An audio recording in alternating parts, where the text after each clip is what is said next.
जब दिल्ली के लाल किले की ऊंची दीवारों के पीछे सूरज उतर रहा था, तब शाही बाग में एक अजीब सी बेचैनी फैल चुकी थी। हवा में चंदन की हल्की खुशबू तो थी, पर उस खुशबू के पीछे किसी अनहोनी की छाया भी तैर रही थी। दीवान खास में आज सम्राट अकबर का चेहरा सामान्य दिनों जैसा नहीं था। उनके माथे पर गहरी सिलवटें थी, आंखों में चिंता थी और उंगलियां बार बार सिंहासन की बाह पर टकरा रही थी। सामने दरबार सजा था। अमीर, उमराव, सेनापति, काजी, खजांची, मंत्री सब अपनी अपनी जगह खड़े थे। लेकिन आज किसी की सांसें पूरी तरह खुली हुई नहीं थी। हर कोई जानता था कि किसी बड़े राज की परतें खुलने वाली हैं, और उस राज के बीच सबसे असहज नाम था बीरबल का। बीरबल हमेशा की तरह शांत खड़े थे, चेहरे पर वही चिरपरिचित हल्की मुस्कान, वही चौकस आंखें, वही ऐसी मौन तैयारी जैसे वे पहले से ही जान गए हों कि आज हवा किस तरफ बहेगी। लेकिन इस बार मामला हसी मजाक या किसी पहेली का नहीं था। इस बार सवाल उनकी जान का था। अकबर ने भारी स्वर में कहा, बीरबल, तुम्हारे विरुद्ध ऐसा आरोप आया है जिसे सुनकर राज्य के पत्थर भी कांप उठेंगे। यदि ये सच निकला तो मेरी आंखों के सामने तुम्हें सजा दी जाएगी। दरबार में सन्नाटा छा गया। किसी ने खांसी तक नहीं की। सभी की निगाहें बीरबल पर टिक गई। कई चेहरों पर छिपी हुई प्रसन्नता भी थी, क्योंकि बीरबल की बुद्धि और अकबर का उन पर अटूट विश्वास बहुतों को खटकता था। कुछ लोग चाहते थे कि आज वो जादू टूट जाए, आज वो चमक बुझ जाए, आज दरबार में भी वही हो जो बाकी जगह होता है। सच को ताकत और छल को सत्ता के सामने झुकना पड़े। बीरबल ने सिर झुकाकर कहा, जहांपनाह, जब तक अपराध सिद्ध न हो तब तक मैं केवल आपका सेवक हूं, दोषी नहीं। अकबर की आंखें और कठोर हो गई। ये कहना आसान है बीरबल, पर आज मेरे पास ऐसे सबूत हैं जिन्हें अनदेखा करना राजधर्म के विरुद्ध होगा। फिर दरबार के बीच एक आदमी लाया गया। साधारण सिपाही नहीं, बल्कि शाही खजाने का एक वरिष्ठ लेखाकार। नाम था महेशदास। उसके चेहरे पर डर, घबराहट और चालाकी तीनों एक साथ मौजूद थे। उसकी दाढ़ी में सफेदी थी और आंखों में वो चमक थी जो झूठ बोलते समय अक्सर अपराधियों में दिखती है। उसने झुककर सलाम किया और कांपती आवाज में बोला, हुजूर, ये भारी राज है। शाही खजाने से गायब हुए हीरे और सोने की कुछ तख्तियां, जिनकी पड़ताल मैंने की, उसमें बीरबल साहब के निजी मुहर वाले पत्र और कुछ गुप्त लेन देन के प्रमाण मिले हैं। दरबार में खुसर पुसर शुरू हो गई। कुछ लोग तुरंत चौंक गए, कुछ ने नजरें नीची कर दी और कुछ की आंखों में छिपी हुई खुशी चमक गई। बीरबल ने उस व्यक्ति की तरफ देखा, फिर अकबर की तरफ।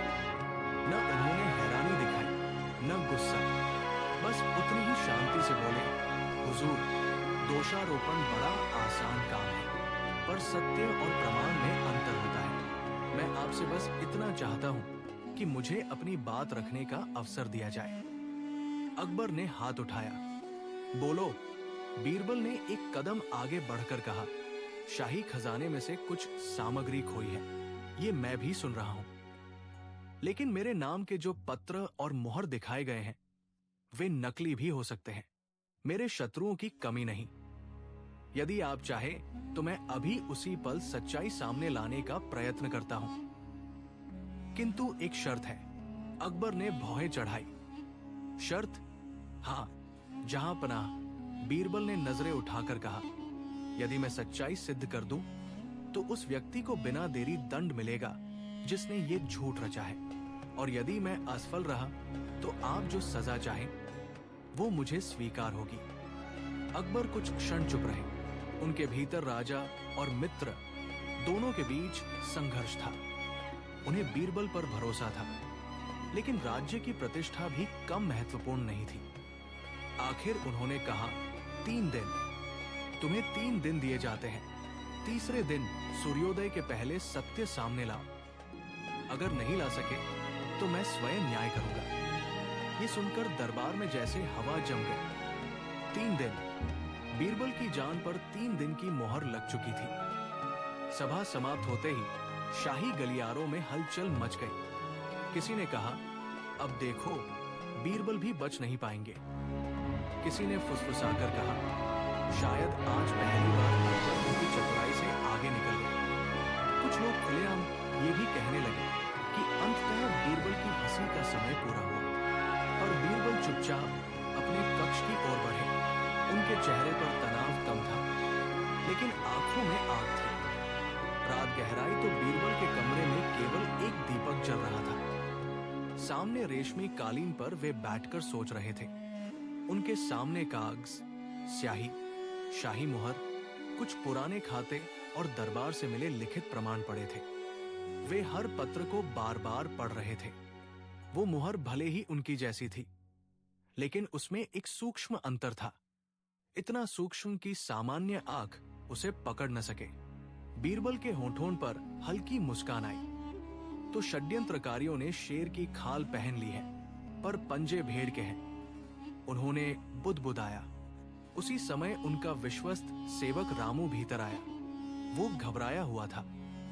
हुजूर, आज आधी रात तक महल में अजीब बातें फैल रही हैं। लोग कह रहे हैं कि आपने खजाने की तिजोरी से सामान गायब कराया है।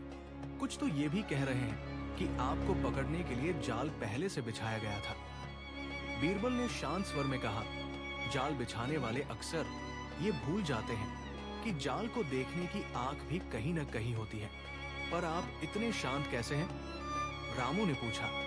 3 दिन हैं और कल का सूरज आपके लिए अंतिम भी हो सकता है। बीरबल ने दीपक की लौ को देखा। जब जीवन दांव पर हो, तब मनुष्य या तो भय से टूटता है या सत्य से जुड़ता है। मैं आज केवल सत्य की खोज में हूं। भय से काम नहीं चलेगा। अगली सुबह बीरबल शाही खजाने की ओर गए। वहां पहरा सख्त था। मुख्य प्रहरी जय सिंह उन्हें देखकर झिझका। बीरबल साहब, मुझे आदेश मिला है कि आप अकेले भीतर न जाएं। आदेश अकबर का है या किसी और का? बीरबल ने पूछा। जय सिंह चुप रहा। जो चुप है वो कभी कभी सबसे ज्यादा बोलता है, बीरबल ने मुस्कुराकर कहा। उन्होंने खजाने के कमरे का निरीक्षण शुरू किया। हर संदूक, हर ताला, हर मुहर को ध्यान से देखा। कुछ जगहों पर बारीक धूल की परत थी, लेकिन एक कोने में धूल जैसे जानबूझकर पोंछी गई थी। वही फर्श पर एक छोटा सा तेल का दाग था। बीरबल ने झुककर देखा, फिर दीवार की ऊपरी पट्टी पर एक हल्का निशान पाया। उनके चेहरे पर समझ की चमक आई। उन्होंने जयसिंह से पूछा, पिछली रात यहां कौन कौन आया था? जयसिंह बोला, मुझे तो केवल लेखाकार महेश दास और 2 मुनिमों का पता है। वे खाता जांचने आए थे। किसने बुलाया था? शाही आदेश दिखाया गया था। बीरबल ने उसी क्षण उस आदेश की प्रति मांगी, मुहर देखी, कागज की बनावट देखी और फिर अपने जेब से अपनी शाही मुहर की प्रतिकृति निकाली। दोनों में अंतर बहुत छोटा था, लेकिन था। नकली मुहर में किनारे पर हल्की सी दरार थी, जो असली में नहीं होनी चाहिए थी। बीरबल के मन में पहला तीर लगा। उन्होंने समझ लिया कि उन्हें गढ़ने वाली चाल सिर्फ एक व्यक्ति की नहीं, कई हाथों की है। वो वापस अपने कक्ष लौटे और पुरानी फाइलों को पलटने लगे। अचानक उन्हें 6 माह पहले की एक घटना याद आई। तब एक छोटा राजस्व अधिकारी सलीम चांद बिना किसी कारण के पद से हटा दिया गया था। वो व्यक्ति शांति से काम करता था, लेकिन महेश दास के साथ उसकी लगातार बहस होती रहती थी। सलीम चांद ने हटते समय कहा था कि खजाने के हिसाब में कुछ गड़बड़ है। तब किसी ने ध्यान नहीं दिया था। बीरबल अब उस पुराने धागे को खींचने लगे। तीसरे पहर उन्होंने गुप्त रूप से सलीम चांद को खोज निकाला। वो अब शहर के बाहरी हिस्से में एक पुराने मकान में रहता था। जब बीरबल पहुंचे तो सलीम पहले तो डर गया, फिर सच सामने आते ही उसकी आंखों में आंसू आ गए। उसने बताया कि कई महीनों से खजाने के माल का एक हिस्सा धीरे धीरे अलग मार्ग से निकाला जा रहा था। लेन देन के कागजों में हेरफेर होता था और असली माल व्यापारी कारवा के नाम पर बाहर भेजा जाता था। उसे जब शक हुआ तो उसे डराकर चुप करा दिया गया। उसने कहा, मुझे पता था कि एक दिन किसी बड़े आदमी को फंसाया जाएगा, पर मैंने नहीं सोचा था कि निशाना आप होंगे। किसने चेतावनी दी थी? बीरबल ने पूछा। सलीम ने लंबी सांस ली। महेश दास, और उसके साथ एक और आदमी था, दरबार का निचले स्तर का मुंशी हाफिज अली, पर असली दिमाग किसी और का है। मैं नाम नहीं जानता, लेकिन वो व्यक्ति आपसे नफरत करता है। बीरबल के मन में आग और बढ़ गई। नफरत अक्सर ऐसे अपराधों की जड़ होती है जिनमें लालच केवल हथियार होता है। उन्होंने सलीम से एक छोटी सी रसीद और एक पुराना मुहर लगा हुआ कागज लिया। उन कागजों में वो बारीकी थी जिसे केवल प्रशिक्षित आंख पकड़ सकती थी।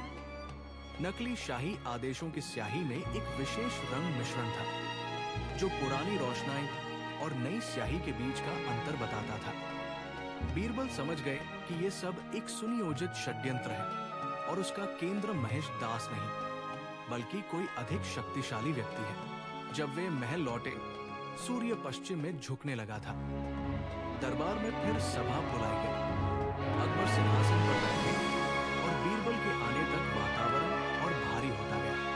महेश दास भी मौजूद था, लेकिन इस बार उसके माथे पर पसीना था। शायद उसे लग रहा था कि बीरबल के पास कुछ है। दरबार के किनारे पर खड़े कुछ अमीर बेहद शांत थे, पर उनकी आंखें बचकानी उत्सुकता से नहीं, बल्कि शिकारी सावधानी से चमक रही थी। अकबर ने कहा, समय पूरा हुआ। बीरबल, क्या तुम सच सामने लाए हो? हाँ, जहां पनाह, बीरबल ने शांत स्वर में कहा, और सच्चाई उतनी ही घिनौनी है जितना अपराध। उन्होंने सबसे पहले नकली आदेश और असली आदेश की मुहरें सामने रखी। फिर बताया कि नकली मुहर में एक ऐसा सूक्ष्म भेद है जो केवल उसे बनाने वाले की अधूरी जानकारी से उपजा। इसके बाद उन्होंने सलीम चांद की गवाही का सार सुनाया और खजाने के भीतर मिले तेल के दाग, धूल की पोंछछाड़ और गुप्त लेन देन के निशान बताए। फिर उन्होंने कहा, यह षड्यंत्र किसी एक लोभी व्यक्ति का नहीं, बल्कि एक ऐसे समूह का है जो वर्षों से शाही खजाने से लाभ ले रहा था। और ये सब मुझे फंसाने के लिए इसलिए किया गया क्योंकि मैं उनके बीच की कड़ी तोड़ रहा था। अकबर की आंखें सिकुड़ गई। कौन है वो? तभी बीरबल ने एक धीमी सांस ली और बोले, वो व्यक्ति जहां पनाह आपके बहुत निकट है। दरबार में सन्नाटा छा गया। दरबार की आंतरिक वित्त व्यवस्था देखने वाला प्रधान अमीर रईस खान, बीरबल ने नाम लिया। यही असली मस्तिष्क है। महेश दास, हाफिज अली और कुछ अन्य लोग उसके हाथ के मोहरे थे। जब सलीम चांद ने हिसाब में गड़बड़ी पकड़ी, तब उसे हटाया गया। जब मैंने जांच तेज की, तब मुझे फंसाने की योजना बनाई गई। शाही मुहर की नकल, नकली आदेश, खजाने से गायब माल, सब कुछ उसी के निर्देश पर हुआ। इस नाम के निकलते ही रईस खान का चेहरा सफेद पड़ गया। कई दरबारियों ने विस्मय से उसकी ओर देखा। रईस खान ने उठकर चिल्लाना चाहा, ये झूठ है, पर उसकी आवाज में वो तेज नहीं था जो एक निर्दोष व्यक्ति की होती है। उसके भीतर से डर झांक रहा था। अकबर का चेहरा तपते अंगारे की तरह हो गया। रईस खान, क्या ये सत्य है? रईस खान ने तुरंत संभलने की कोशिश की। जहां पनाह, ये बीरबल की चाल है। वो स्वयं को बचाने के लिए मुझे फंसा रहा है। बीरबल शांति से बोले, अगर मैं झूठ गढ़ रहा हूं तो मेरे सामने सलीम चांद को लाया जाए। खजाने के मुहरों का परीक्षण कुम्हारों और धातुकारों से कराया जाए। महेश दास की लेखा पुस्तिकाएं जांची जाए। व्यापारी कारवा के नामों से जुड़े माल की सूची निकाली जाए। और सबसे महत्वपूर्ण, रईस खान के निजी कक्ष में जो संदूक है, उसमें रखी असली रसीदें सामने लाई जाए। वे वही हैं जिन्हें वो नष्ट नहीं कर सका। अकबर ने एक पल सोचा, फिर दो पहरेदारों को इशारा किया, जाओ। रईस खान के चेहरे पर भय स्पष्ट था। वो जानता था कि खेल अब उसके हाथ से निकल रहा है। इस बीच महेश दास घुटनों के बल गिर पड़ा। जहां पनाह, मुझे बचाइए। मैंने केवल आदेश माने थे। मुझे कहा गया था कि अगर मैं सहयोग न करूं तो मेरा परिवार मिटा दिया जाएगा। अकबर की आंखें और तीखी हो गई और बीरबल की जान की परवाह नहीं थी। महेश दास रोने लगा। उसका रोना किसी पश्चाताप जैसा कम, भय जैसा अधिक था। लेकिन अकबर का क्रोध अब केवल एक व्यक्ति पर नहीं, पूरे षड्यंत्र पर था। कुछ ही देर में पहरेदार लौटे। उनके हाथ में एक लोहे का संदूक था और उसके भीतर कई रसीदें, स्वीकृति पत्र, भुगतानादेश और छिपी हुई सूची मिली। उनमें से कई पर रईस खान के निजी चिन्ह थे। साथ ही सलीम चांद के हस्ताक्षरों की प्रति भी थी, जिन्हें जबरन बनवाया गया था। अब सच अपने सारे नग्न रूप में सामने खड़ा था। दरबार में एक हलचल हुई। कुछ लोग पीछे हट गए। रईस खान की आंखें अब पूरी तरह हार मान चुकी थी। उसने घुटनों पर गिरकर कहा, मैंने। लेकिन शब्द उसके गले में फंस गए। वो समझ गया था कि बचने का कोई रास्ता नहीं। अकबर का स्वर बहुत धीमा था और उसी धीमेपन में सबसे ज्यादा भयानकता थी।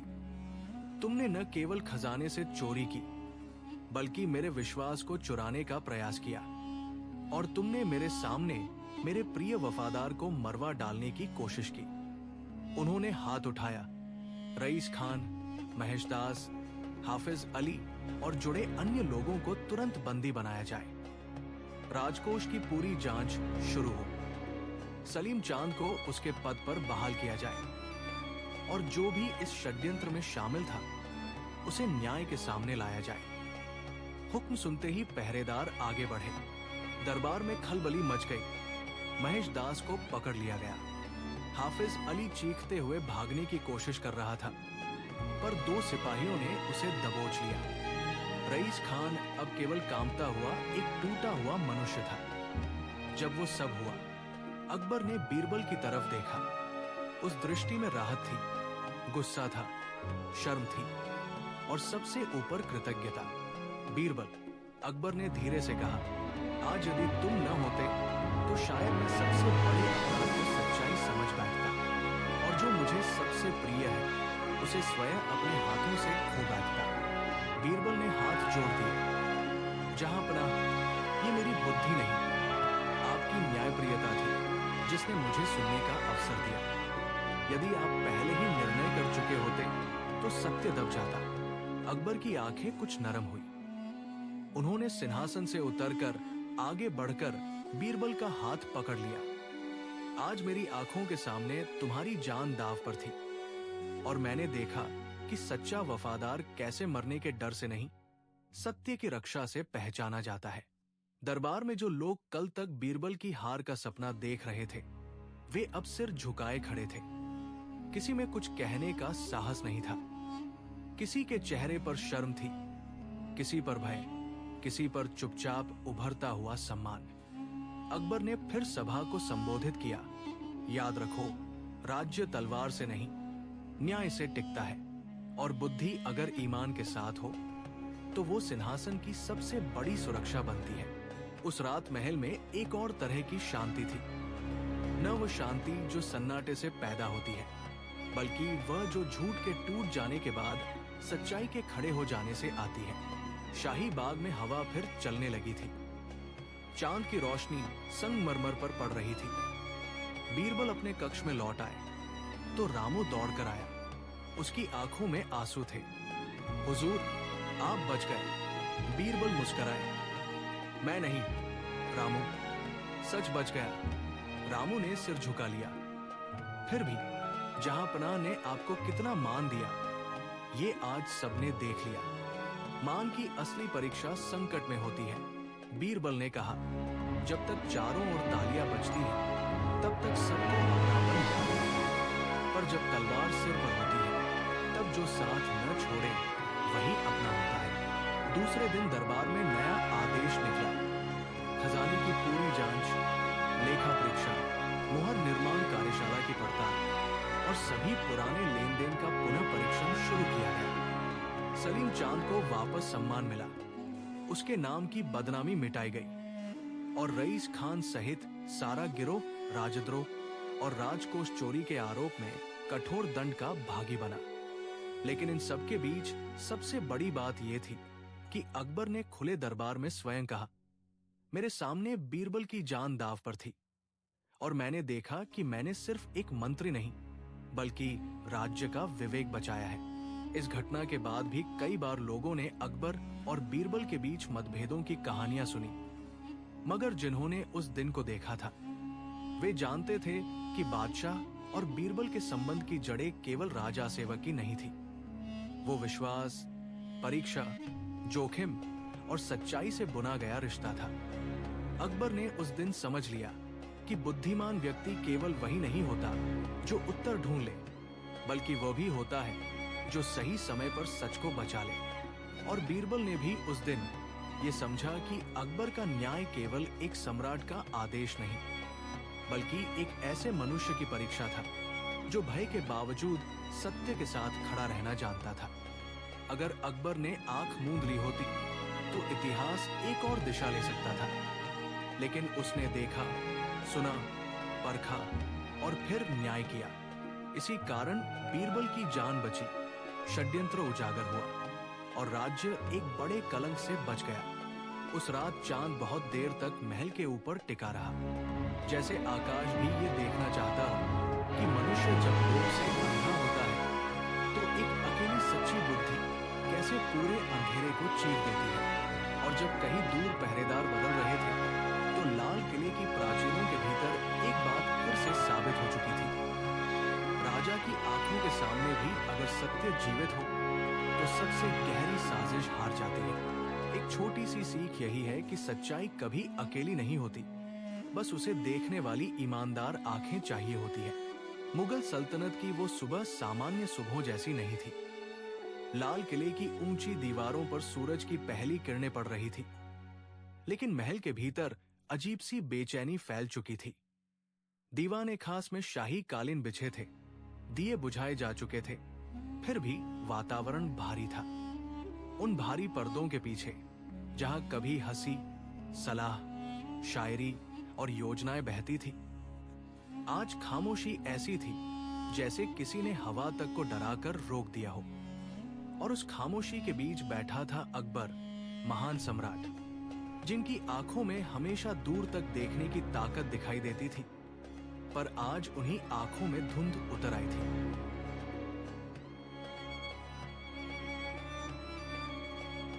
किसी भी राजमहल में सबसे खतरनाक चीज शत्रु की तलवार नहीं होती, बल्कि वो फुसफुसाहट होती है जो विश्वास के कान तक पहुंच जाए। अकबर के दरबार में भी वही हुआ था।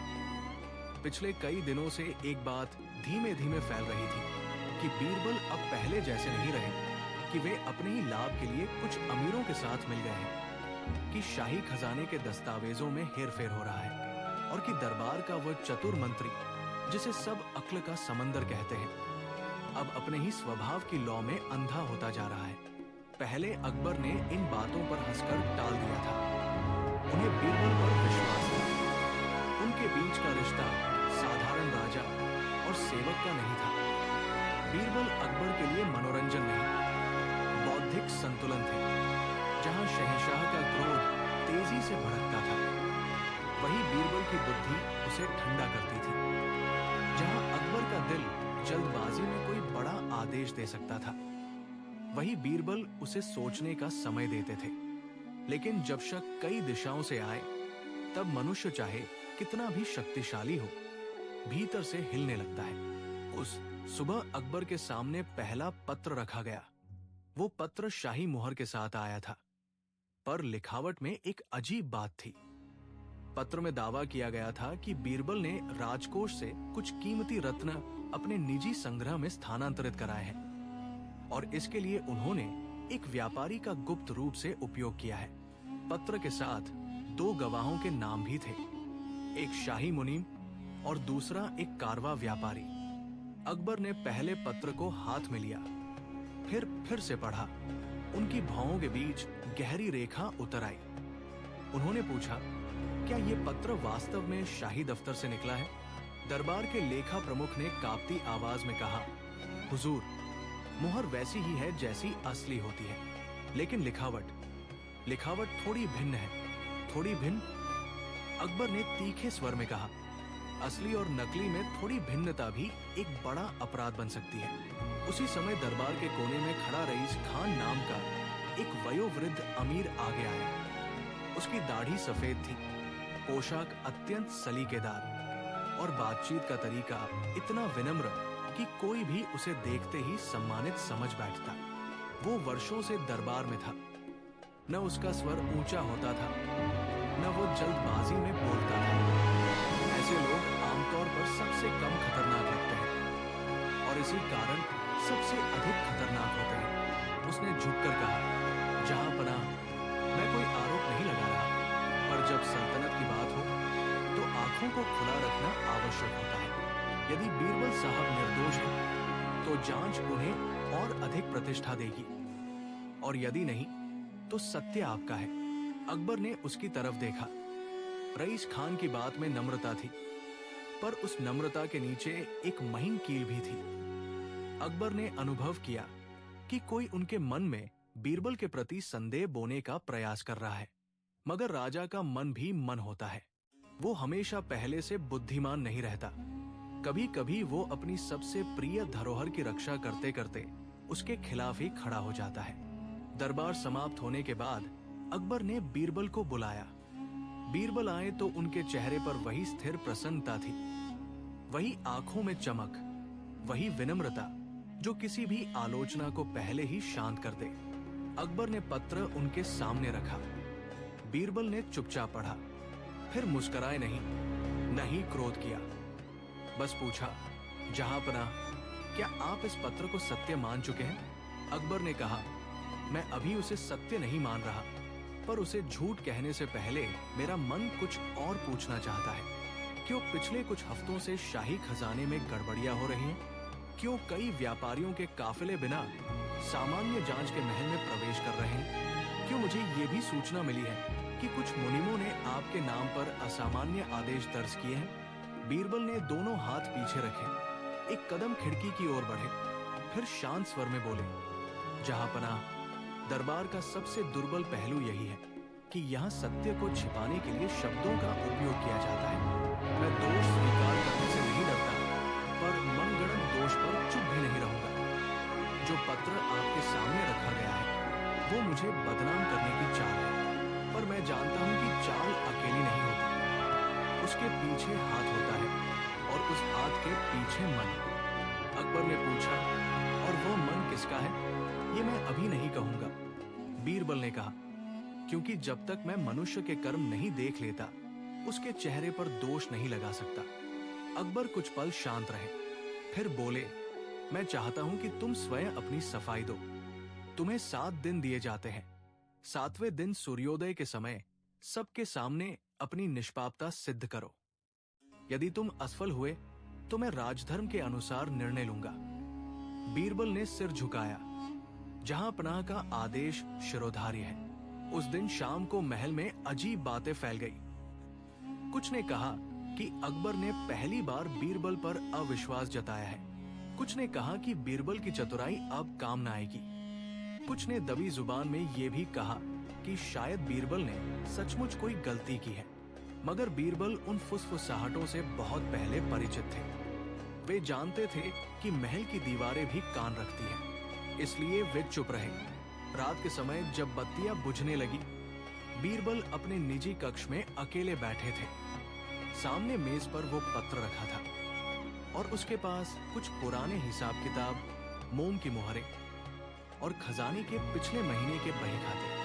बीरबल हर पन्ने को ऐसी सावधानी से देख रहे थे जैसे कोई जौहरी अनमोल रत्नों की परख करता हो। चांदनी खिड़की से भीतर आ रही थी।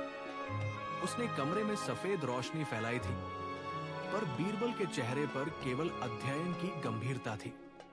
वे जानते थे कि यदि ये साजिश सच में रची गई है तो एक ही जगह से नहीं, कई परतों से बनी होगी। कोई अकेला व्यक्ति केवल नाम नहीं लिख सकता, उसे व्यवस्था का सहारा चाहिए। और व्यवस्था तब बिगड़ती है जब भीतर का कोई आदमी सड़क की धूल को महल की कालीन बना देता है। उनके विश्वस्त सेवक हकीमदास भीतर आए। वे वर्षों से बीरबल के साथ थे, उनकी उम्र ढल चुकी थी, पर वफादारी परिपक्व हो गई थी। उन्होंने घबराई आवाज में कहा, हुजूर, बाहर लोग बहुत कुछ कह रहे हैं। लोग? बीरबल ने बिना नजर उठाए पूछा। हाँ, दरबार के कई लोग। वे मान चुके हैं कि ये सब सच है। बीरबल मुस्कराए, पर वो मुस्कुराहट चेहरे तक ही रही। जब आदमी को सोचने से छुट्टी चाहिए होती है, तो वो अफवाहों की दुकान पर बैठ जाता है। हकीम दास ने कहा, पर बात केवल अफवाह की नहीं है। बीरबल ने सिर उठाया, कहा कि उसने ये कैसे देखा? आदेश देखा था। वो कहता है कि वो आदेश शाही कक्ष से रात के समय निकला था। रात में? और उसने देख लिया? यही तो। बीरबल कुछ क्षण मौन रहे, फिर धीरे से बोले, तो या तो वो आंखों से अधिक कल्पना से देखता है, या किसी ने उसे वह दृश्य पहले से रटाया था। उन्होंने मुहर को हाथ में लिया, फिर ध्यान से देखा। मुहर की धारों पर छोटी सी कट जैसी कोई रेखा थी। सामान्य मनुष्य को वो नजर न आती, पर बीरबल की दृष्टि वही ठहरी। उन्होंने कम से कम 10 बार उस मुहर को घुमाया। अंत में बोले, ये मुहर मेरी जैसी है, पर ये मेरी नहीं है। हकीम दास ने आश्चर्य से पूछा, नकली? हाँ, बीरबल ने उत्तर दिया, पर नकली मुहर से बड़ा झूठ वो होता है जिसके लिए उसे बनाया गया हो। अगली सुबह बीरबल ने सीधे शाही पुस्तकालय में जाने का निर्णय लिया। वहां पुराने आदेश, मुहर के नमूने, शाही वित्त के निर्णय और दरबार की कई गोपनीय फाइलें सुरक्षित रहती थी। पुस्तकालय के मुख्य संरक्षक विद्वान कासिम मियां थे, जो उम्र में बड़े, व्यवहार में कोमल और ज्ञान में गहरे थे। वे बीरबल को देखकर पहले ही समझ गए कि कोई नई पेचीदगी सामने है। उन्होंने कहा, बीरबल मियां, आपकी आंखें आज कुछ अधिक गहरी लग रही हैं। कासिम साहब, बीरबल बोले, मुझे पुराने आदेशों के कुछ नमूने चाहिए, विशेषकर पिछले 3 महीनों के। कासिम ने बिना सवाल किए फाइलें मंगवा दी। बीरबल ने एक-एक हस्ताक्षर और मुहर की जांच शुरू की। कुछ देर बाद उन्होंने पाया कि कई दस्तावेजों में कागज की गुणवत्ता असाधारण रूप से मिलती जुलती थी, पर स्याही की गंध में हल्का सा अंतर था। वो अंतर ऐसे लोगों ने नहीं छोड़ा होगा जिन्होंने ये काम पहली बार किया हो। इसका मतलब था कि कोई प्रशिक्षित गिरोह या कम से कम एक ऐसा व्यक्ति जो वर्षों से कागजी व्यवस्था में काम कर रहा था। तभी उन्हें एक विशेष नाम बार बार दिखा। वो नाम था राजनंदन।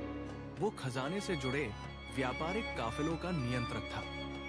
कई बड़ी खेपों को उसके माध्यम से मंजूरी मिलती थी। अगर कहीं गड़बड़ थी तो उसकी परछाई वहां होनी चाहिए। बीरबल ने कासिम से पूछा, ये राजनंदन अभी कहाँ है? कासिम ने उत्तर दिया, वो तो पिछले सप्ताह शहर से बाहर एक निजी व्यापार यात्रा के लिए निकला था। बीरबल के चेहरे पर एक क्षण के लिए कठोरता आई। कितने दिन पहले उसने प्रस्थान किया? 7 दिन पहले। 7 दिन। अकबर ने उन्हें 7 दिन दिए थे और वही व्यक्ति 7 दिन पहले निकल चुका था। ये संयोग नहीं हो सकता था। बीरबल पुस्तकालय से निकलकर सीधे अस्तबल की ओर गए। वहां शाही घोड़े तैयार थे। उन्होंने हकीम दास को साथ चलने का संकेत दिया और 2 विश्वस्त सिपाहियों को भी। वे नगर के बाहरी हिस्से की ओर बढ़े, जहां व्यापारी, लेखाकार और काफिलों के संरक्षक अक्सर ठहरते थे। रास्ते में बीरबल का मन तेजी से काम कर रहा था। उन्हें समझ आ चुका था कि ये केवल राजकोष की चोरी का मामला नहीं, बल्कि विश्वास को जड़ से काटने का प्रयास है। और जब विश्वास कटा जाता है तो सत्ता अपनी ही छाया से डरने लगती है। नगर के बाहर एक सराय में पहुंचकर उन्होंने राजनंदन के बारे में पूछा। सराय का मालिक पहले झिझका, फिर कुछ चांदी के सिक्कों और बीरबल की दृष्टि के दबाव में बोल पड़ा, हुजूर, वो यहां रुका था, पर केवल 2 रातों के लिए। उसके साथ 2 और आदमी थे जिन्हें मैं ठीक से नहीं पहचान पाया। एक बहुत चुप था, दूसरा बहुत बोलता था। और अब? बीरबल ने पूछा। अब वे शायद किले की दिशा में गए होंगे। उन्होंने एक भारी संदूक साथ लिया था। संदूक में क्या था मैंने नहीं देखा, पर संदूक पर शाही मुहर जैसी किसी चीज की छाप थी। बीरबल को अब विश्वास हो गया कि धागा सही दिशा में जा रहा है। उन्होंने सराय के पीछे की जमीन पर देखी। वहां घोड़े के टापों के निशान थे, पर एक निशान आसमान था, जैसे कोई घोड़ा अचानक मुड़ा हो या उसके सवार ने घबराहट में उसे मोड़ा हो। बीरबल ने वहीं से मिट्टी का एक छोटा सा नमूना उठाया। वो लाल मिट्टी थी और उसमें चूने की गंध थी। इसका अर्थ था कि संदूक किसी निर्माण स्थल के पास छिपाया गया होगा, क्योंकि वहां की धूल में चूना और ईंटों की धूल मिलती है। उन्होंने नगर के पूर्वी क्षेत्र का रास्ता पकड़ा, जहां नए गोदाम बन रहे थे। वहां दिन भर मजदूर काम करते थे और रात में अक्सर कोई ध्यान नहीं देता था। बीरबल और उनके साथी एक अधूरे गोदाम के पास रुके। भीतर धीमी आवाजें आ रही थी। वे छिपकर आगे बढ़े। दीवार के पीछे से झांका तो देखा कि राजनंदर, 2 मुनीम और रईस खान का एक दूत वहां मौजूद थे। संदूक बीच में रखा था, उसके ऊपर ताले थे। बीरबल ने हकीम दास की ओर देखा। दोनों ने एक साथ संकेत समझ लिया। सिपाहियों ने अचानक भीतर धावा बोला। राजनंदर चौंक कर पीछे हटा। मुनीमों में से एक भागने लगा, पर उसे पकड़ लिया गया। बीरबल ने स्थिर स्वर में कहा, रुको, कोई नहीं भागेगा। राजनंदर का चेहरा पीला पड़ गया। वो जान गया था कि पकड़ा गया है। बीरबल ने संदूक की ओर इशारा किया। खोलो। ताला खोला गया। अंदर कई बही खाते, मोहरें और कुछ असली रत्नों की थैलियां थी। साथ ही कुछ पत्र भी थे, जिनमें बीरबल के नाम पर नकली आदेश भेजे गए थे। उन आदेशों में एक व्यापारी को अतिरिक्त कर से छूट देने और दूसरी ओर कुछ मूल्यवान रत्नों को शाही उपहार के नाम पर स्थानांतरित करने का प्रावधान था। कागजों की तलाशी लेते हुए बीरबल ने एक और महत्वपूर्ण चीज पाई। एक पत्र जिसमें स्पष्ट रूप से लिखा था कि जब तक अकबर स्वयं भ्रम में न आ जाए, तब तक अगला चरण न शुरू किया जाए। यह पत्र रईस खान के दूत के हाथ से भेजा गया था। बीरबल का मन अब एक जगह केंद्रित हो चुका था। उन्होंने राजनंदर को पकड़कर पूछा, बोलो, ये सब किसने कराया? राजनंदर कांप उठा। वो अहंकारी नहीं था, सिर्फ लालची और भयभीत था। उसने घुटनों पर गिरकर कहा, हुजूर, मैं केवल व्यापारी हूं। मुझे कहा गया था कि मैं बीज का काम करूं। मुझे भरोसा दिलाया गया था कि यदि मैं चुप रहूंगा तो मुझे धन और संरक्षण मिलेगा। किसने कहा? राजनंदर ने एक लंबी सांस ली। रईस खान ने। ये नाम सुनते ही बीरबल के चेहरे पर कोई आश्चर्य नहीं आया। बस उस व्यक्ति ने जैसे भीतर ही भीतर अंतिम गांठ भी खोल दी हो। रईस खान दरबार का सबसे विश्वसनीय अमीर माना जाता था। वो अकबर के सामने बार बार न्याय की बातें करता था, प्रशासनिक शुद्धता की बातें करता था, और उसी मुखौटे के पीछे वो सल्तनत का हिसाब धीरे धीरे अपने पक्ष में मोड़ रहा था। बीरबल को अब स्पष्ट हो गया था कि षड्यंत्र का असली केंद्र वही था। उन्होंने तुरंत राजनंदर, मुनीमों और पत्रों को लेकर महल लौटने का निश्चय किया। लौटते समय रास्ता लंबा लगा। घोड़े तेज दौड़ रहे थे, लेकिन बीरबल के भीतर विचार और भी तेज दौड़ रहे थे। उन्हें याद आ रहा था कि कैसे कुछ हफ्ते पहले रईस खान बार बार खजाने और शाही उपहारों की पारदर्शिता की बात कर रहा था। कैसे वो हर मौके पर अकबर को सलाह देता था कि विश्वसनीय लोगों की भी जांच होनी चाहिए। तब वो व्यावहारिक लग रहा था। आज समझ में आ रहा था कि वो तैयारी कर रहा था। वो अकबर के मन में भरोसे की नहीं, अविश्वास की नींव डाल रहा था। और जब अविश्वास जड़े जमा ले, तो सबसे सीधी बात भी संदेह की शक्ल ले लेती है। दरबार में पहुंचते ही घंटा बजाया गया। सभी अधिकारी, अमीर, मुनीम और पहरेदार बुलाए गए। अकबर सिंहासन पर बैठे थे। उनकी आंखों में वही बेचैनी थी, पर अब उसके पीछे थकान भी जुड़ गई थी। शायद वे भी इन 7 दिनों में बेचैन रहे होंगे। शायद मन के एक कोने में उन्हें बीरबल पर विश्वास रहा हो, पर संदेह ने उन्हें आराम से बैठने नहीं दिया होगा। राजा का मन बाहर से कठोर दिखता है, पर भीतर जितना कोमल होता है,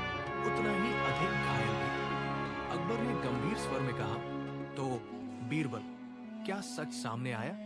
बीरबल ने एक पग आगे बढ़कर कहा, जहांपनाह, सच सामने है, पर वो अकेला नहीं आया। वो अपने साथ झूठ के कई चेहरे भी लाया है। उन्होंने संदूक में मिली सामग्री दरबार के बीच रखवा दी।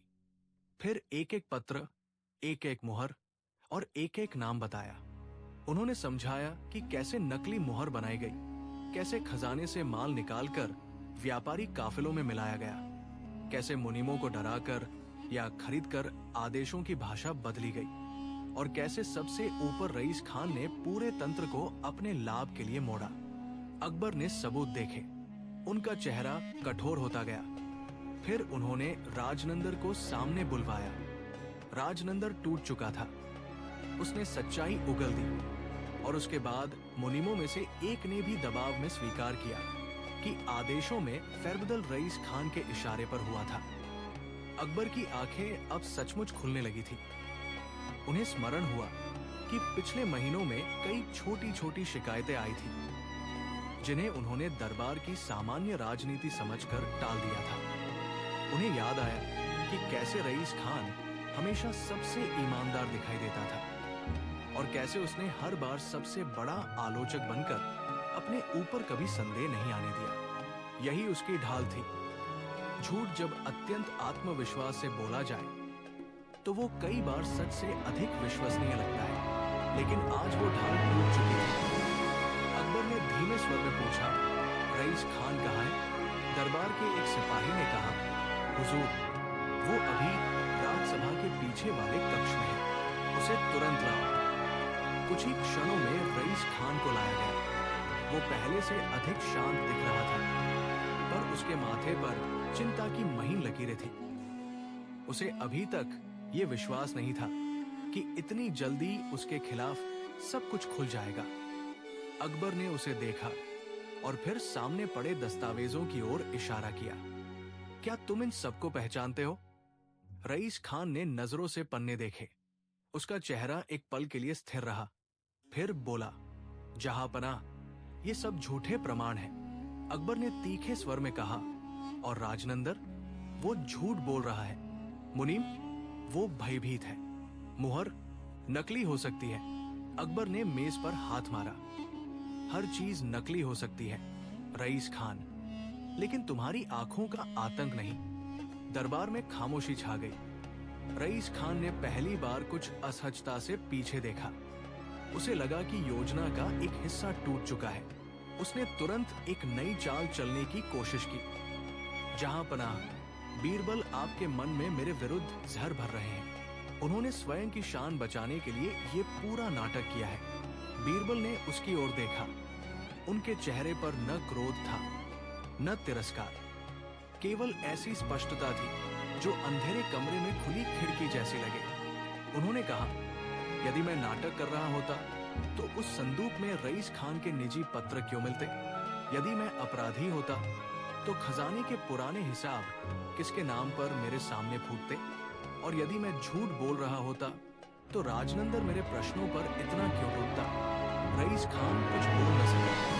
उसके चेहरे पर वो आत्मविश्वास नहीं बचा था जो कुछ दिन पहले तक था। उसके भीतर का भय अब साफ दिख रहा था। अकबर ने उसे गौर से देखा। वे उसी क्षण समझ गए कि ये केवल चोरी का मामला नहीं था। ये उनकी सत्ता को भीतर से कमजोर करने की साजिश थी। और उस साजिश का सबसे घातक पहलू ये था कि उसने अकबर के विश्वास को ही हथियार बनाया। अकबर धीरे धीरे सिंहासन से उठे। उन्होंने चारों ओर देखा, फिर भारी आवाज में कहा, मैंने जिन पर भरोसा किया उन्होंने मेरे दरबार को बेचने की कोशिश की। मैं जिनकी निष्ठा पर निर्भर रहा उन्होंने मेरे राज्य को अपने लाभ का बाजार समझा।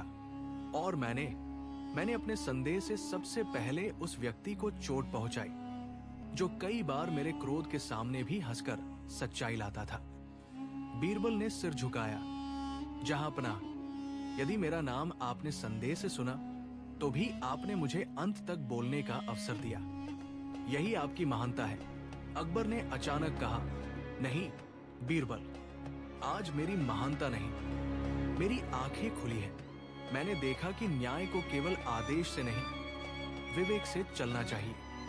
और विवेक कई बार उस व्यक्ति के पास होता है जिसे हम हल्का समझ बैठते हैं। उन्होंने रईस खान की ओर देखते हुए कठोर आदेश दिया, इसे बंदी बनाया जाए। इसके घर, पत्राचार, खजाना और समस्त संबंधों की जांच हो।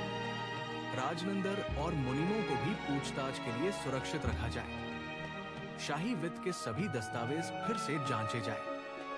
रईस खान ने घुटनों पर गिरकर दया की भीख मांगने की कोशिश की, लेकिन अकबर का चेहरा अब निर्णायक था। सिपाहियों ने उसे पकड़ लिया। उसने जाते जाते बीरबल को एक नजरों से देखा, जिसमें हारे हुए आदमी की नफरत भी थी और पकड़े जाने की विवशता भी। बीरबल ने उस दृष्टि का उत्तर नहीं दिया। उनकी लड़ाई व्यक्ति से नहीं, उसके भीतर पल रहे छल से थी। दरबार के लोग अब हैरान थे। जो कल तक बीरबल के विरुद्ध फुसफुसा रहे थे, वे आज चुप थे। उनकी आंखों में शर्म भी थी और राहत भी। एक अमीर ने अपने पड़ोसी से धीरे से कहा, बीरबल बच गए। दूसरे ने कहा, नहीं, केवल बीरबल नहीं बचे, दरबार की साख बच गई। अकबर ने सबके सामने घोषणा की, आज से शाही वित्त के किसी भी आदेश पर 2 स्वतंत्र जांच होंगी। कोई भी मुहर बिना प्रत्यक्ष सत्यापन के स्वीकार नहीं की जाएगी, और जो भी इस षड्यंत्र में शामिल निकले उसे बिना पक्षपात दंड मिलेगा। फिर उन्होंने बीरबल की तरफ देखा। उनकी आंखों में अब पहले जैसी कठोरता नहीं थी। उसमें एक पिता जैसा अपनापन, एक सम्राट जैसा सम्मान और एक मनुष्य जैसा अपराध बोध था। उन्होंने कहा, बीरबल, जब मेरे संदेह ने तुम्हारी ओर तीर चलाया, तब तुम्हारे पास मेरे विरुद्ध कहने को बहुत कुछ रहा होगा। फिर भी तुमने संयम रखा। क्यों? बीरबल ने उत्तर दिया, क्योंकि जहांपनाह सच्चाई को गुस्से से नहीं, धैर्य से जीता जाता है। और जो आदमी आपके सामने अपना पक्ष रखते हुए भी आपको शत्रु नहीं मानता, वही आपका सच्चा सेवक है। अकबर ने गहरी सांस ली। आज तुमने मुझे बहुत कुछ सिखाया है। बीरबल हल्के से मुस्कुराए। और आपने मुझे ये सिखाया है कि कभी-कभी राजा की आंखें तब खुलती हैं जब वो अपने ही विश्वास की परीक्षा से गुजरता है। उस रात महल में शांति थी, लेकिन ऐसी शांति नहीं जो पहले होती थी। पहले की शांति में सुविधा थी, आज की शांति में जागृति थी। पहले हवा बहती थी, पर कोई उसकी दिशा नहीं देखता था। आज वही हवा बदल गई थी। अकबर अपने निजी कक्ष में बैठे देर तक सोचते रहे। उनके सामने वही पत्र था जिसने उन्हें चौंकाया था। अब वो पत्र केवल कागज का टुकड़ा था। झूठ की ताजगी खत्म हो चुकी थी। उन्होंने दीपक की लौ को देखा और मन ही मन स्वीकार किया कि शक्ति जितनी ऊंची होती है, उसमें अंधापन उतना ही आसानी से घर कर सकता है। हर सम्राट को अपने दरबार में एक आईना चाहिए, और बीरबल वही आईना थे। अगर आईने पर धूल जम जाए तो चेहरा कुरूप नहीं होता, पर देखने की क्षमता अवश्य कम हो जाती है। अगले दिन से जांच की प्रक्रिया शुरू हुई। रईस खान के घर से कई गुप्त अभिलेख मिले। पुराने हिसाब किताब में ऐसी अनियमितताएं निकली जिन्हें वो वर्षों से छिपाता आ रहा था। राजनंदर ने बताया कि व्यापारिक काफिलों के माध्यम से कुछ रत्न फारस के व्यापारी के नाम पर बाहर भेजे गए थे और बदले में भारी रकम मिली थी। मुनिमों ने स्वीकार किया कि उन्हें आदेशों में हस्ताक्षर बदलने के लिए मजबूर किया गया। कुछ नए दस्तावेजों से पता चला कि रईस खान की नजर केवल धन पर नहीं, बल्कि दरबार में प्रभाव पर भी थी। वो चाहता था कि अकबर को धीरे धीरे इस विश्वास में डाल दिया जाए कि असली खतरा बीरबल जैसे लोगों से है, ताकि सच्चे और ईमानदार सलाहकार दरबार से बाहर हो जाए और वो स्वयं बिना रोकटों के शासन व्यवस्था पर पकड़ बना ले। वो चाहता था कि राजा की आंखें खुली न रहें, बल्कि चुनी हुई अंधी दिशा में ही देखें, और इसीलिए उसने सबसे पहले बीरबल को निशाना बनाया, क्योंकि बीरबल अकबर की विवेकशील दृष्टि थे। जब ये सब स्पष्ट हुआ तो अकबर ने सार्वजनिक दरबार में एक और घोषणा की। उन्होंने कहा, मैंने आज ये सीखा है कि आंखें केवल देखने के लिए नहीं, बल्कि सही देखने के लिए खुली रहती है, और यदि उन्हें झूठ के धुएं से भर दिया जाए तो राजा भी भ्रमित हो सकता है। लेकिन जो सेवक सत्य के लिए खड़ा रहे, उसी की बदौलत राज सिंहासन न्यायपूर्ण बना रहता है। फिर उन्होंने बीरबल को अपने निकट बुलाकर एक सम्मान सूचक रत्न जड़ित अंगूठी दी। बीरबल ने विनम्रता से झुककर उसे स्वीकार किया, लेकिन कहा, जहांपनाह, ये अंगूठी मेरी कमाई नहीं, आपकी दृष्टि का पुरस्कार है। अकबर ने हल्की मुस्कुराहट के साथ कहा, नहीं, ये सर्दियों की एक सुनहरी सुबह थी। आगरा के शाही महल में धूप की किरणें संगमरमर के फर्श पर ऐसे फैल रही थी जैसे किसी कलाकार ने सोने की महीन रेखाएं खींच दी हो। दीवान खास में बादशाह अकबर अपने सिंहासन पर विराजमान थे। उनके चारों ओर दरबारी, सेनापति, काजी, कर्ता धर्ता, विद्वान और सलाहकार खड़े थे। किसी के चेहरे पर मुस्कान थी, किसी के माथे पर चिंता, किसी की आंखों में महत्वाकांक्षा, किसी की नजर में भय। अकबर का दरबार हमेशा से बुद्धि और राजनीति का संगम रहा था, लेकिन उस दिन हवा में एक अलग ही तनाव था। कारण यह था कि दरबार में मौजूद एक विदेशी विद्वान, जो अपने आप को दुनिया भर की यात्राओं का ज्ञाता बताता था, बीते 3 दिनों से अकबर के सामने अजीब अजीब दावे कर रहा था। वो कहता था कि उसके देश में प्रश्नों के ऐसे उत्तर दिए जाते हैं जिनमें सीधा अर्थ नहीं होता, और जो लोग बहुत चतुर समझे जाते हैं वे उसके सामने अक्सर छोटे पड़ जाते हैं। उसका नाम था इब्राहिम फ्रंगी। वो बहुत लंबा था, दाढ़ी सलीके से कटी हुई थी, कपड़े चमकदार थे, और बोलने के तरीके में एक ऐसे आत्मविश्वास की झलक थी जो कभी कभी सीधा ज्ञान लगता है और कभी कभी केवल घमंड। उसने अकबर को तरह तरह की पहेलियां सुनाई, गणित के कठिन सवाल पूछे, और ज्योतिष, भूगोल, युद्ध नीति और दर्शन के बारे में ऐसे ऐसे वाक्य बोले मानो दुनिया का सारा ज्ञान उसी की मुट्ठी में हो। कई दरबारियों ने उसे सुनकर प्रभावित होने का नाटक किया। कुछ सचमुच प्रभावित हुए और कुछ के मन में ईर्ष्या की ज्वाला भी भड़कने लगी। लेकिन अकबर, जो किसी भी बुद्धिमान व्यक्ति को परखना चाहते थे, चुपचाप सब सुन रहे थे। वे जानते थे कि दरबार में जो सबसे ज्यादा बोलता है वो हमेशा सबसे ज्यादा समझदार नहीं होता। तभी अकबर ने अपने नजदीक बैठे बीरबल की ओर देखा। बीरबल हमेशा की तरह शांत थे। न उनके चेहरे पर जल्दबाजी थी, न किसी को नीचा दिखाने की बेचैनी।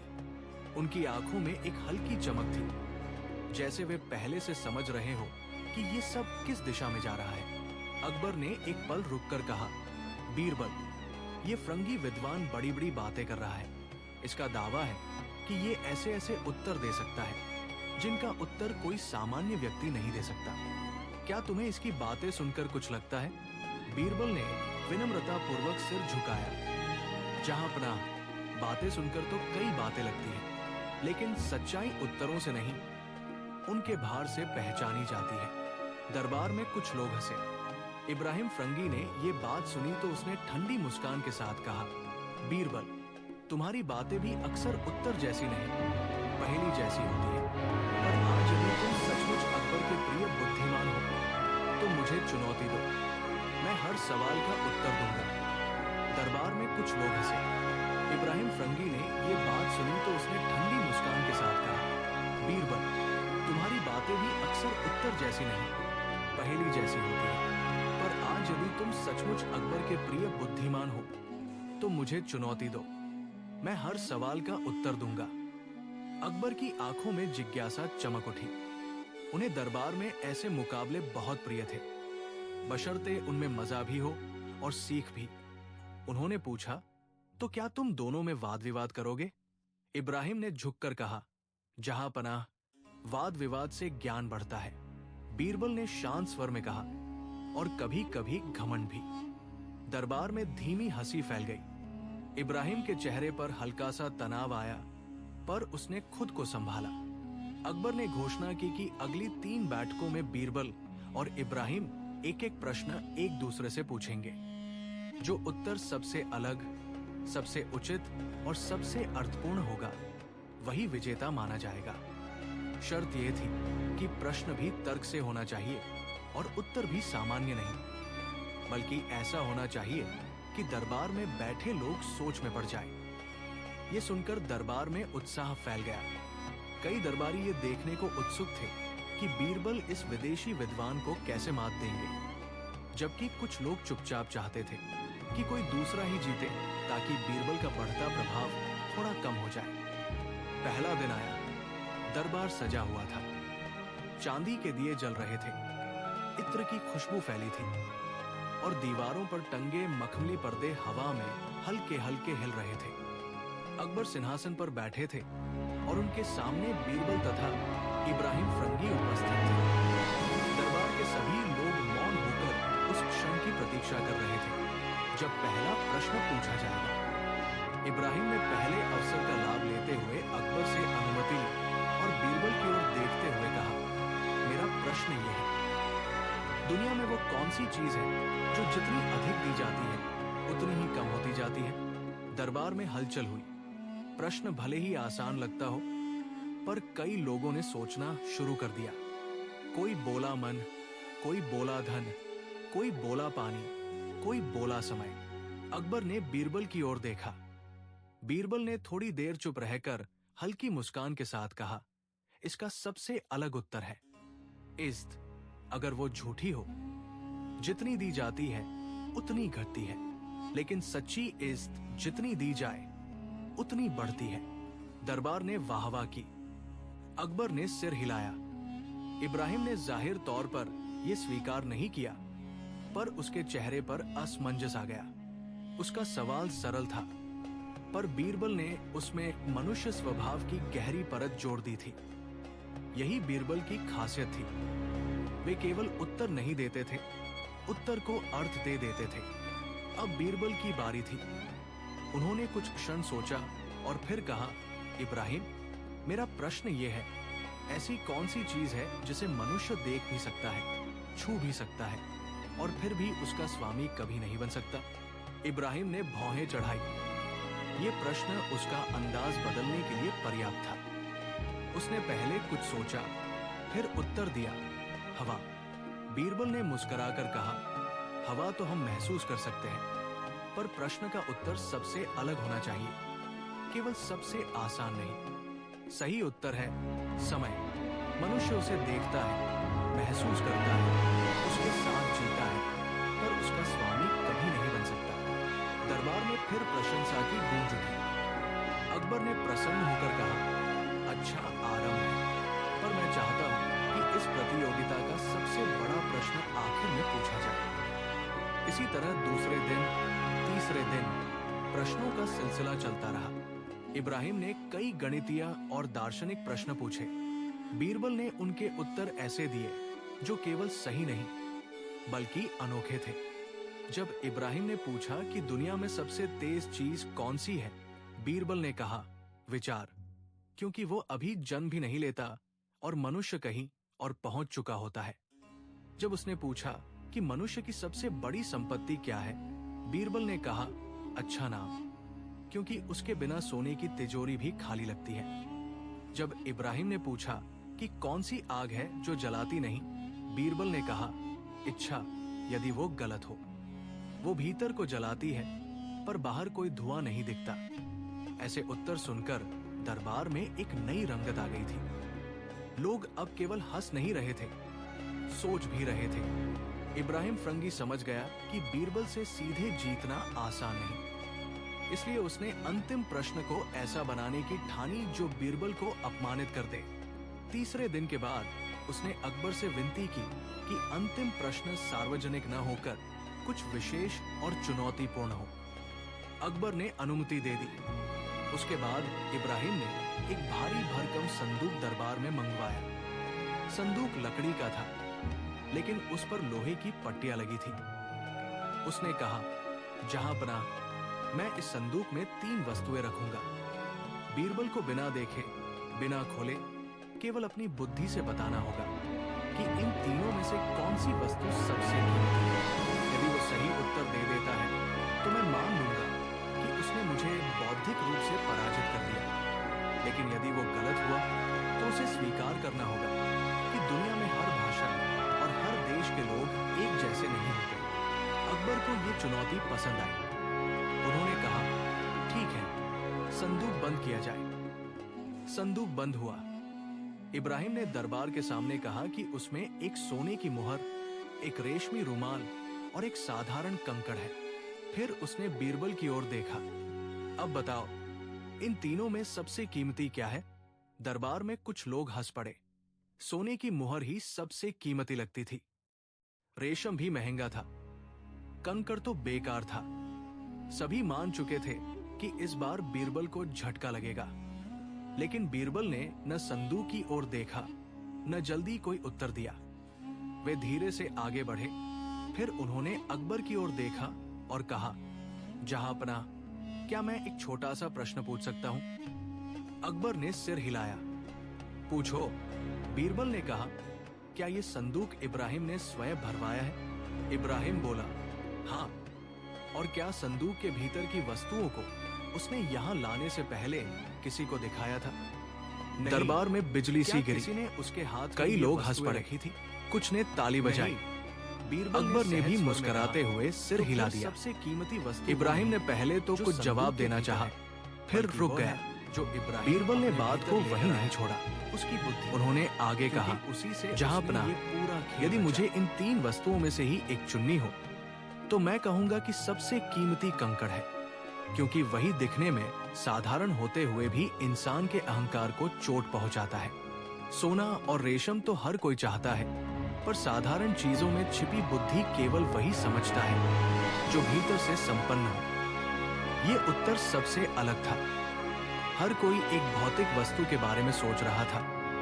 बीरबल ने प्रश्न को मानव स्वभाव की ओर मोड़ दिया। उस दिन इब्राहिम ने औपचारिक रूप से हार नहीं मानी, लेकिन उसका आत्मविश्वास कुछ कमजोर पड़ गया। अकबर ने दरबार समाप्त करने से पहले कहा, अब आज से एक नई परंपरा शुरू होगी। जो उत्तर सबसे अलग होगा वही सबसे यादगार माना जाएगा। पर याद रहे, अलग होने का अर्थ विचित्र होना नहीं, सार्थक होना है। फिर भी इब्राहिम फरंगी ने हार मानने से इनकार कर दिया। उसने अगली रात एक चाल चली। उसने महल के बाग में जाकर कुछ पहरेदारों से कहा कि वो एक नई तरह की दार्शनिक बहस शुरू करने वाला है, जिसमें बीरबल को भी बुलाया जाए। पहरेदारों ने अकबर को सूचना दी। अकबर उत्सुक थे, इसलिए उन्होंने अनुमति दी। चांदनी रात थी। बाग में गुलाब, चमेली और रातरानी की खुशबू फैली थी। बीच में एक पत्थर की चौकी थी, जिसके इर्द गिर्द मशाले जलाई गई थी। इब्राहिम और बीरबल आमने सामने बैठे। अकबर और कुछ चुनिंदा दरबारी पास ही थे। इब्राहिम ने कहा, बीरबल, आज मैं एक ऐसा प्रश्न पूछूंगा जिसका उत्तर यदि तुमने सामान्य दिया तो मैं जीत जाऊंगा, और यदि असामान्य दिया तो मैं मानूंगा कि तुम्हारी सोच सचमुच अलग है। प्रश्न ये है, मनुष्य के जीवन में सबसे बड़ा बोझ क्या है? कई दरबारी तुरंत सोच में पड़ गए।